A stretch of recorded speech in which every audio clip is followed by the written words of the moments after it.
Welcome to another marvelous episode of CFB Nation, hosted by me, Lever KT, aka the Governor of College Football. And look, we got a jam-packed episode for you today. Of course, to my right, your left, I don't know how you seeing that. I don't know my left from my right. We got Nino, aka the mayor. Y'all can call him Nino 2 times. Nino, what's happening? I'm ready. We got a loaded docket today. Season's over. We never stop. Hey, Nino, you got to let them know, bro. All seasons don't stop here at CFB Nation. Also, just so you all know, we are a week away from being in Mobile, Alabama. We got a lot of things planned. We also gonna have a special treat for you tonight. I'm not gonna ruin what it is.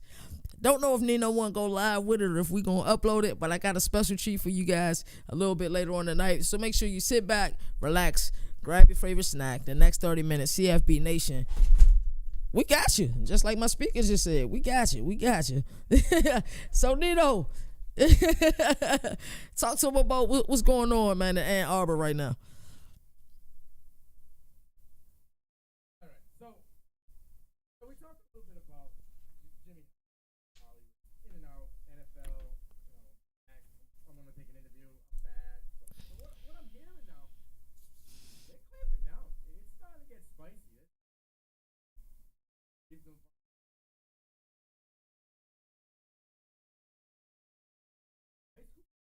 During part of that period. Mm-hmm. Big no, Daffy. You cannot. I was accused of not being forthcoming about potential violations. The NCAA that unethical conduct and a level 1 infraction. So, like I said last week and the week before,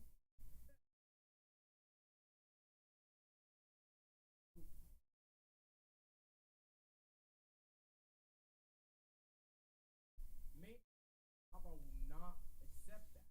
He's saying that he didn't. Against the whole thing. The lying allegation raises the stakes. Right. Next Hop potential 6-game suspension along with recruiting restrictions.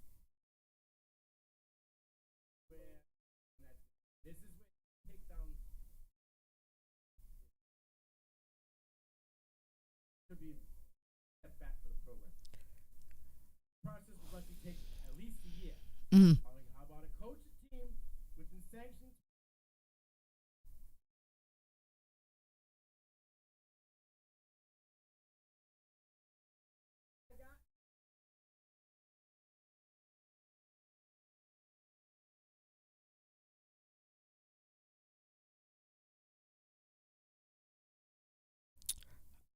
I think that's accurate. I mean, if you look at what's going on in Ann Arbor right now, if we just think about some of the biggest brands in college football, that M is certainly one of the biggest brand in college football. I mean, even if you think about the town of Ann Arbor, that town is truly, and don't take this the wrong way, nothing without that university. Same thing if you go to Columbus, Ohio.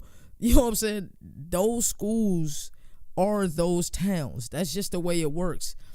I wonder, that college football isn't like the Shield. You know, if Daniel Snyder, was running a program in the NC2A, he'd have been out of there. Point blank, period. I'm not sure if Michigan will be able to dodge all of these problems that are going on. Not only do we have things that went on during COVID, some of the illegal recruiting practices, this Matt White situation, what's going on with that, like? So, this is an odd one. He's on an investigation by the university police. Right away, spade is spade. Somebody's spade. University police, somebody's spade. For sure. It's a report. Computer over 3 fan last.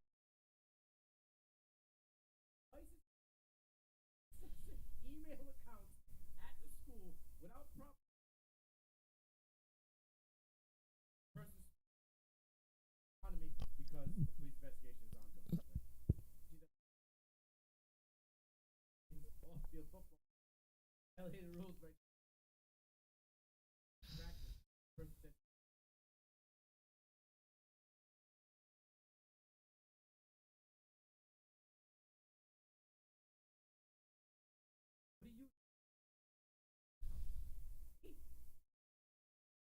player. Mhm. You were doing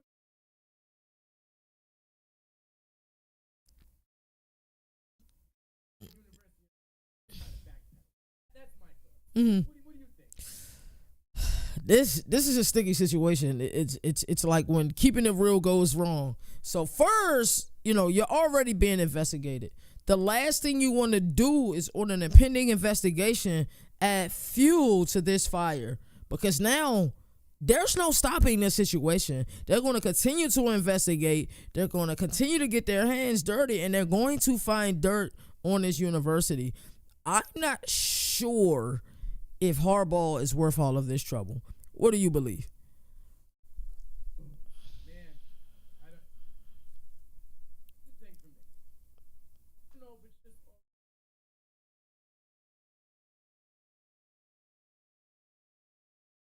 you open up Pandora's box. All these doors are gonna start to open. What other things are gonna come out from you?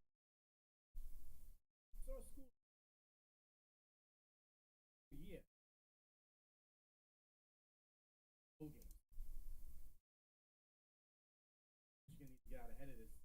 Much as it might be, a big hit to them now, I think they need to get out ahead of this and take that.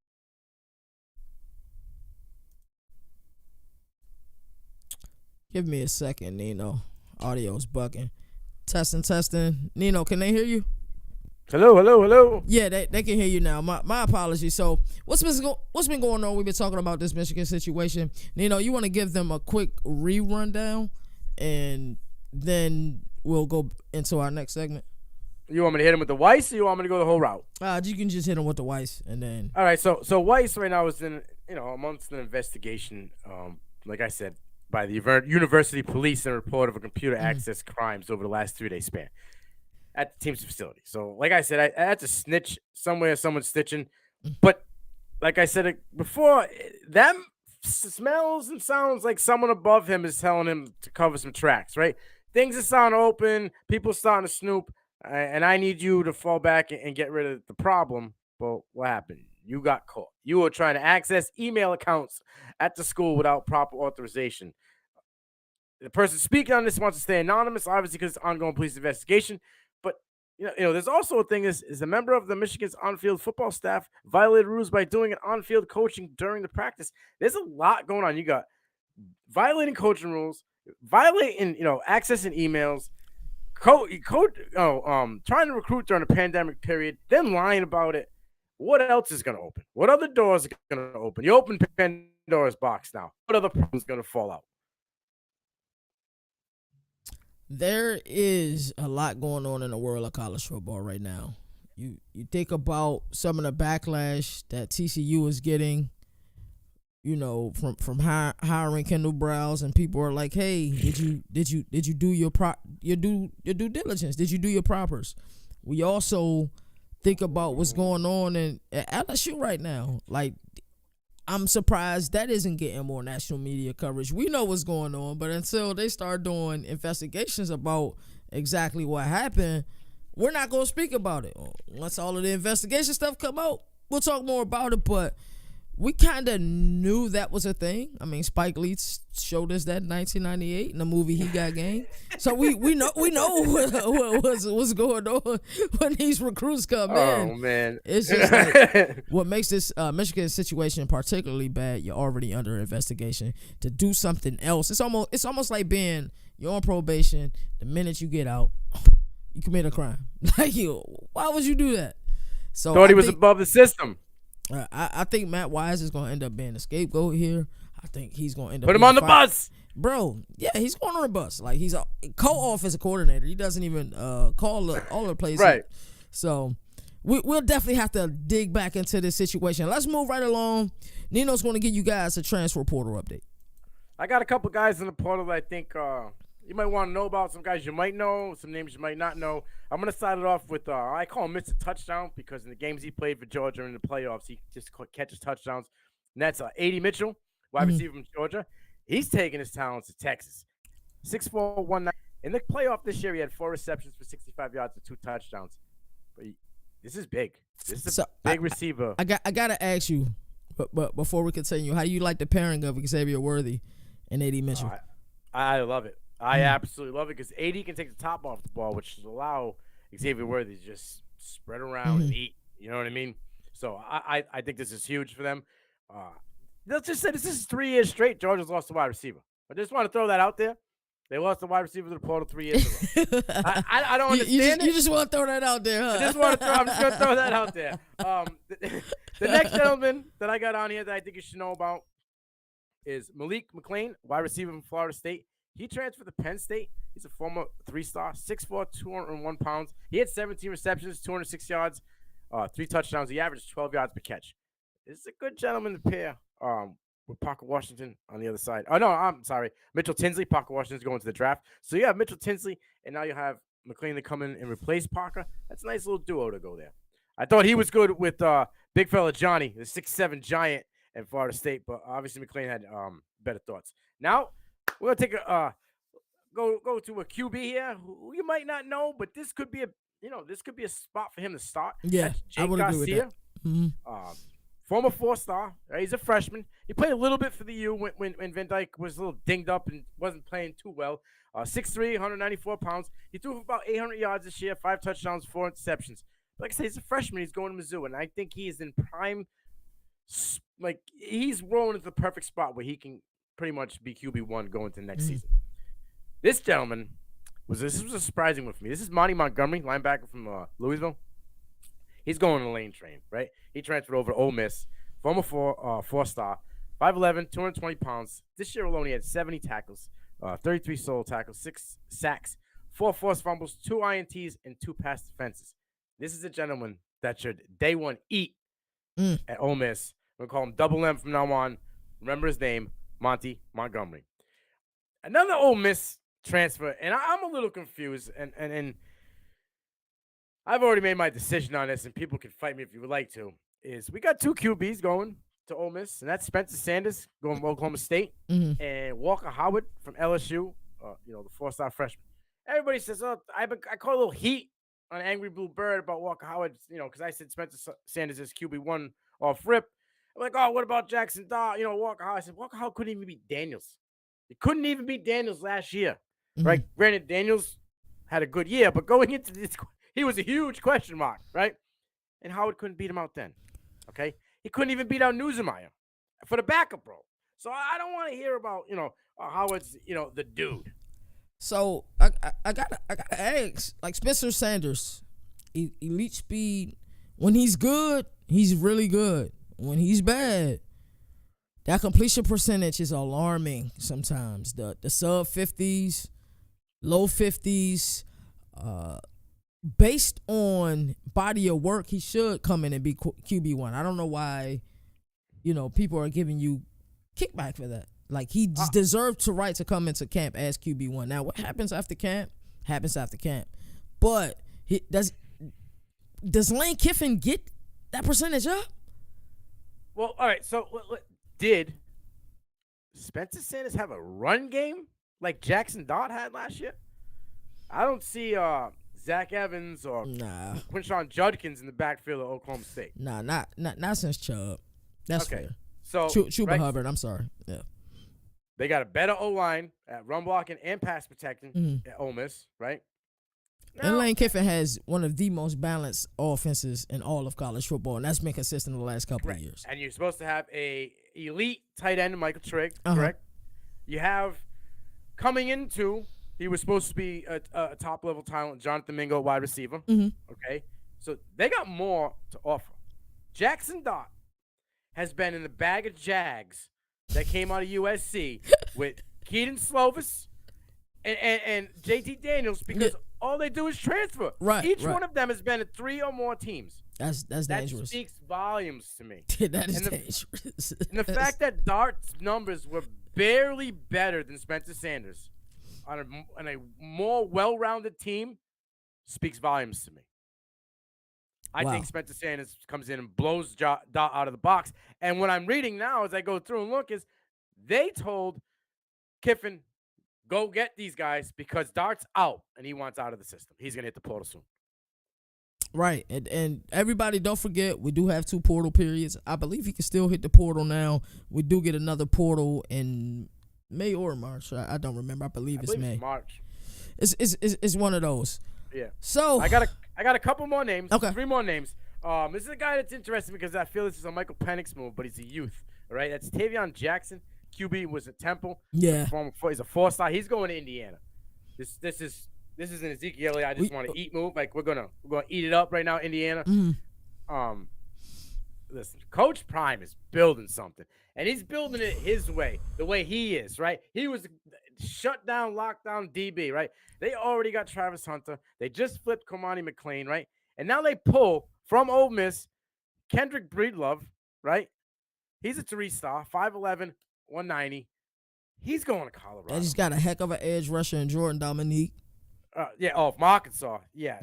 Listen, they're building a solid program. I don't think out there. I don't think the college football world is ready for what National Signing Day is about to look like. I don't think. People may hate on him because he's a homer, right? Yeah. But if you want to understand Colorado football, go listen to Joe Klatt for about 10 minutes, right? He'll tell you, you can hate me because you think I'm a homer. But he puts it out there as fair as it is. He is saying that they are a playoff team in 2 years. I think that's fair. I think that's fair as well. They're going to have the talent to certainly be a playoff team. And yes, we 40 all know, players this year. They're bringing in 40 of their own players this year. Come on, man. Come on. I'm telling you, National Signing Day, will we be in Mobile during National Signing Day? Is it the beginning of the month? It's typically the beginning of February. I thought it was the 5th for some reason, so I think we'll be back. Okay, so we'll be back. But if so, that'll be crazy to be at the Senior Bowl. Yeah. While people sign away. And National Signing Day going on. My last guy, and this is going to be the captain of the defense for LSU. That's Omar Speets, okay? Omar Speets, linebacker out of Oregon State. He flipped. He transferred. He went to LSU. He's a 4-star, all right? 83 tackles, 39 solo on a pass defense. This dude will be your captain on that defensive squad starting next season. I might have to clip this, and we gonna have to come back and revisit this. So, I know on the screen it says Polynesian Bowl is next. The Ed Reed saga is actually next. We're gonna go to that, and then we'll go to the Polynesian Bowl. Ed Reed and Bethune Cookman. I wasn't able to get the clip off of Twitter. I may need me a hacker to get it. But if you guys haven't heard this situation, this is ridiculous. You want to give them a quick synopsis of what happened, Nino, and then we can talk about it? All right. So they, a few weeks ago, 3 weeks ago, they announced that, Ed Reed was going to become the coach of the Bethune-Cookman football team. Okay. No contract was signed. No details. He wasn't even made to be announced until this week, which obviously didn't happen due to what I'm about to tell you. So he went live on his social media about, I'm going to say about 7 days ago, driving around in a golf cart on the school, picking up trash, cussing, flipping out, saying that this is, insane. They don't care about the school. There's trash everywhere. That he's out there picking up trash. They should have people working and picking up trash. He's out there doing it for free. He's like, I should just quit. They ain't paying me anyway. Talking about how he slept in his office one night so he could get adjusted and feel comfortable with the school. Talking about how he don't even have a practice field. Now, did he know that they didn't have a practice field before he took the job? Or did they not include that? Like, here's some things that I'm not understanding, right? The things he's complaining about. Did you ever go to the school once before you said, I'm going to be the head coach? Was the trash not there when you went there to go, sit down with the AD that say you wanted to be the head coach of this program? So some things I don't get, right? And then after it was all said and done, they let him go. He goes into his team. I love my team. I'll do anything for my team. I love these kids. I love all these recruits. And I believe he probably does, but you've only been there 3 weeks. And you're not even officially the coach. So could you have even practiced with these kids yet? I don't know. But he does say that people in the room that are there are probably snitching, running back, talk about it. He said that his office was still full of trash and old files, and nothing was done. He pretty much saying that it was run down. But he did go and say that Prime warned him. There's stuff you have to be prepared for. This is what you're going into. It's not like you're not going to the SEC. It's a HBCU school. There's a reason why they're looking for a big name. I don't know if Ed Reed was ready, but if he's if they can't work this out and it's over, Mario, call my man, please. Bring him back to the U. He's ready. You can tell he's fired up and ready to coach some people. Let him be your safeties coach. Let him be something on the defensive side of the ball, and let's spin this program around. There's a few schools of thought. So my freshman year of college, I went to a historically black college and university. I went to the Bowie State University in Bowie, Maryland. One thing I can tell you is that the landscaping was beautiful. Absolutely beautiful. Not trash everywhere. Gymnasium was smaller. Football field was smaller, but they were all well kept. I think the two schools of thought where I'm coming from is, listen, Bethune Cookman ain't Coral Gables. First things first. If you seen the difference, I remember seeing Travis Hunter at the difference in him in Colorado and the difference in him at Colorado facilities and then the difference in him at JSU facilities were night and day. Night and day, not even close. So, but the second school of thought is, did you do your research? Did you do your investigation? Listen, you've been signing contracts for years now. 4 years. You signed contracts as a player. If you didn't like them, you told your agent you didn't like them and you moved on. You signed contracts as an assistant coach. If you didn't like them, you move on. So now all of a sudden you're telling me you signed a contract and didn't do your research. After all these years of being schooled, the way that the NFL bring you on is beautiful. The rookie symposium, all of that, they teach you how to be a professional. So Ed Reed, one of the greatest safeties of all time, didn't do his research before joining Bethune Cookman. Something just don't sound right about that. Granted, he's probably telling the truth 100%. But because he didn't do his research, he looks stupid in this situation. This is what he's quoted saying, right, through his foundation. This is the release. It is my desire to not only coach football, but to be an agent of change that most people just talk about being. However, after weeks of negotiation, I've been informed that the university will not ratify my contract and won't make good on the agreement we had in principle, which has had provisions and resources best needed to support the student athletes. So there is where I think they blew smoke. What were the operative words? In principle. And resources principle. Best needed to support the student athletes. He said in principle. Oh, yes. He hadn't signed nothing yet. When does principle hold up in court? Not a damn. He said in principle? Come on, bro. Every. Hey, one of my favorite football players of all time. Ever. Come on, man. Ever. Yeah. Come on, man. It's ugly. Bring him home to you. Bring him back. He even said, though, he did say,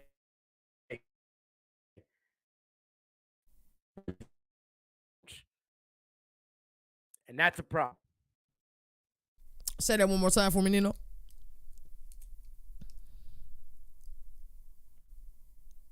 He was saying that the AD wants to put his hand in the coaching game, and he can't do that. I don't know what this was about at the end of the day. It'll be nice to see Ed Reed, and Coral Gables. I don't know how Bethune Cookman moves after this. I don't know how Ed Reed moves after this. It was great seeing the passion and all of that, but he just simply didn't do his research.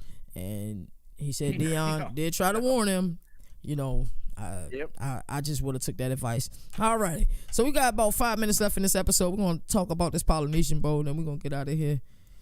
Nino, you want to recap this Polynesian Bowl? Yeah, before I recap the Polynesian Bowl, if you don't know, it's just a highlight for all these top high school kids going in. They do this every year. It's mostly of, Samoan or Hawaiian background, but they bring in a lot of different kids. Mm-hmm. So it started in 2017, right? And the bowl game was on January 20th on the NFL Network, which is great because they promote the kids, get them out there. We're running down these past MVPs. A couple of names here that you recognize. A couple you probably won't, but they do highlight some guys. So in 2017, when it first started, AJ Epineza, defensive lineman for Iowa, and Connor Weddington, running back for Stanford, were co-MVPs. Epineza is in the NFL now doing his thing. Yeah, he's on my Bills, unfortunately. 2018 was Kyler Gordon, DB from Washington, and Tanner McKee, QB from Stanford. Who's going to get drafted this year? Correct. 2019, you had Daniil. I'm gonna say this wrong. Hemuel, linebacker out of Washington, and then Puka Naka, wide receiver out of BYU, who he's gonna be at the Senior Bowl this year, so it's possible he's going to the NFL. 2020, you had Saul J. Maivia, quarterback from BYU, and then Mika Pai, DB from Washington. And then just last year, Travis Hunter, DB from Colorado, at the time was Jackson State, and then Deshaun Barman, linebacker from Maryland. So these are some guys, they do highlight some talent that end up, making it all the way to the pros. Now, in this game, it was T. Makaya, 22-17 over T. Makai. I'm terrible with this. I'm sorry. But this was a highlight game for my guy, Nico. Okay, I'm a Lever Jr., 5-star Tennessee quarterback. He was selected to be the offensive MVP after going 13 for 20, had 186 yards with a touchdown and an interception. He also ripped off a 58-yard run and was almost for a touchdown. I just want people to know, because I get smoke about Joe Milton all the time. Lever Jr. is enrolled early at Tennessee and was taking part in the Vols Orange Bowl practices. So he was there for a reason. I've been saying that for a minute now. He was there for a reason. He's lighting that fire. Joe Milton did show out in that bowl game. But another guy that everybody's talking about. I'm not letting you get off that easy, Nino. You know I'm not letting you get off that easy. So Joe Milton or Nico, your Josh Heupel coming in, who's QB1? I think Milton's got it for 4 weeks. 4 weeks. So you think he'll get it? You think he'll outperform him during the spring game?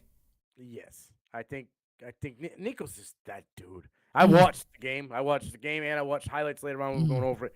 Man, he's smooth. He runs. He throws a nice ball. He threw a ball to tight end Deuce Robinson. It was like a 70-yard pass down the sideline to a tight end. Like it was let him. Didn't even break stride. Like the kid's got game. Now, for the flash, the bang, the boom. Everybody's talking about this gentleman. That's 5-star wide receiver Zachariah Branch out of USC, right? He bowled out the Honolulu Bowl, did his thing, bowled out in this one. 34-yard touchdown from Nico. He was literally having fun in this one. He caught the pass slant across the middle court, did a little juke move, went about 6 yards, went all the way back across the other side of the field, scored a touchdown, ran to the middle of the end zone, did a backflip, threw a little, threw it up there for everybody, did his thing. He was having fun. Now, Andrew Harris was named defensive MVP after finishing with 3.5 total tackles, including 2 sacks for Team Makai. And then, like I mentioned before, was Deuce Robinson, 5-star tight end. He caught a 70-yard pass from Imalera. Then you got this gentleman, and people, I don't know if you know about him or heard about him too much, but his buzz and his stock is rising. That's Nebraska 4-star wide receiver. He committed. That's Malachi Coleman, 6'3", 190. I mean, he's probably going to step in, and fill Trey Palmer's role. Yeah. Excuse me. Right off rip. Definitely. He reeled in 2 touchdowns in this game. One of them from 4-star Arizona signee quarterback Braden Dorman. Another gentleman you want to look out for. There's a couple names. I'm just going to close it out with in this game. That's Utah signee. I am terrible with these crazy names. It's Brock Fanomayamoa, who finished with a game-high 5 tackles, right? And this is the guy. It's the day I said it, I got smoked. And since the day I said it, Branch just dominated. I thought Makai Lemon, wide receiver USC, I said it to you, was going to be better than Branch. And ever since I made that statement, Branch has just blown up. I just like Lemon's intangibles. I like the route running that he's got. I'm not saying Branch is bad. He's a 5-star for a reason. I like Lemon a little more. He had 2 receptions for 25, 2 receptions over 20 yards apiece. One was in the first quarter, one was in the third. And I mentioned this to you when we were talking about signing day, right? These recruits. I mentioned his name at Ole Miss. We were talking about all these big running backs. We were talking about Cedric Baxter Jr., the gentleman that's going to, I believe, Alabama. We spoke about them. I said, Riskino is the guy you want to look out for. Henrik Riskino from Ole Miss. You were like, I don't really know about him. Look. Well, he had the game-winning touchdown, 10-yard reception. And right before that 10-yard reception, he had a 10-yard run to set up that. So this is a guy you want to look up. His hands are elite. And just, I want to say Saturday, C2C put out a profile about him saying he's going to be a guy to look out for in this class. His hands are absolutely fantastic coming out of the backfield, and he can bang. So if you don't know, I know people are just familiar with the top guys. This is the dude you want to look out for. Defensive lineman, 6'4", 235 pounds, committed to Utah. That's Hunter Clegg. He had a sack in this game and 2 tackles. He's going to be a beast on the edge for Utah the next couple of years. And another guy from Utah is 4-star DB, CJ Blocker. He had a pick off. He picked Nico in the second quarter. He's committed to Utah. So those are the guys to look out for in this game. Like I said, this is a highlight game for high school kids going in, freshmen going into big name programs.